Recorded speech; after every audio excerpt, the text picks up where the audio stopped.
தேசத்தந்தை மகாத்மா காந்தியின் 155வது பிறந்த தினம் இன்று.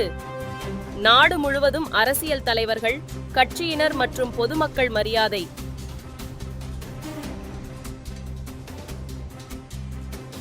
மகாத்மா காந்தி பிறந்த நாளை ஒட்டி ராஜ்காட்டில் உள்ள அவரது நினைவிடத்தில் மலர் தூவி மரியாதை செலுத்தினார் பிரதமர் நரேந்திர மோடி.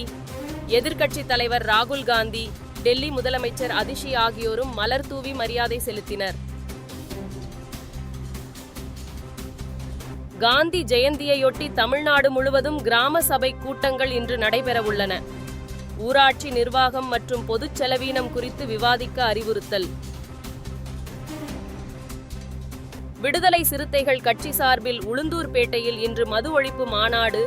தமிழ்நாடு உட்பட தேசிய அளவில் முழு மதுவிலக்கை நடைமுறைப்படுத்த வலியுறுத்தல். புரட்டாசி மாத மகாளய அமாவாசையை முன்னிட்டு தர்ப்பணம் கொடுத்து பொதுமக்கள் வழிபாடு. மறைந்த தங்கள் முன்னோர்களுக்கு கடற்கரைகள், நீர்நிலைகளில் தர்ப்பணம் கொடுக்க குவிந்த ஆயிரக்கணக்கான பக்தர்கள். பாம்பன் ரயில்வே பாலத்தை 10 மீட்டர் தூரம் வரை தூக்கி ரயில்வே ஊழியர்கள் சோதனை. ரயில் சோதனை ஓட்டம் செய்யப்பட்டு முழுமையான சான்றிதழ் கிடைத்த பின் ரயில் சேவை தொடங்கும் என தெற்கு ரயில்வே அறிவிப்பு. இஸ்ரேல் மீது 400க்கும் மேற்பட்ட ஏவுகணைகளை வீசி ஈரான் தாக்குதல்.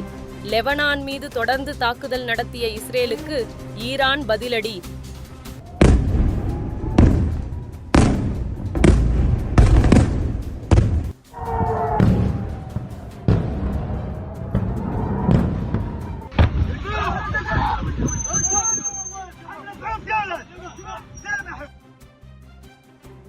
இஸ்ரேலில் உள்ள இந்தியர்கள் பாதுகாப்பு முகாம்களில் இருக்கும்படியும் தேவையற்ற பயணங்களை தவிர்க்கவும் இந்திய தூதரகம் அறிவுறுத்தல்.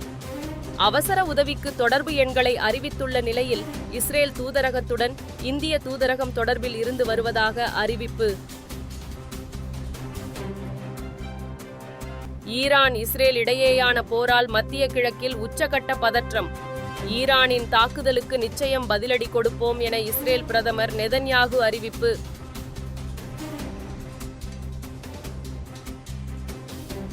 நடிகர் ரஜினிகாந்தின் உடல்நலம் குறித்து லதா ரஜினிகாந்திடம் தொலைபேசி வாயிலாக கேட்டறிந்தார் பிரதமர் நரேந்திர மோடி. ரஜினிகாந்த் விரைவில் பூரண நலம் பெற வாழ்த்தியதாக தகவல். திருப்பதி ஏழுமலையான் கோவிலுக்கு ஆந்திர துணை முதல்வர் பவன் கல்யாண் பாத யாத்திரை. லட்டு விவகாரத்தில் 11 நாட்கள் விரதத்தை முடிக்க பக்தர்களுடன் படிக்கட்டில் மலையேறினார். வங்கதேசத்துக்கு எதிரான டெஸ்ட் தொடரை வென்றது இந்திய அணி. உலக டெஸ்ட் சாம்பியன்ஷிப் புள்ளிப்பட்டியலில் முதலிடம் பிடித்து அசத்தல். பாகிஸ்தான் கிரிக்கெட் அணியின் கேப்டன் பாபர் அசாம் திடீர் ராஜினாமா. தனது தனிப்பட்ட ஆட்டத்தை மேம்படுத்தும் விதமாக கேப்டன் பதவியில் இருந்து விலகுவதாக அறிவிப்பு.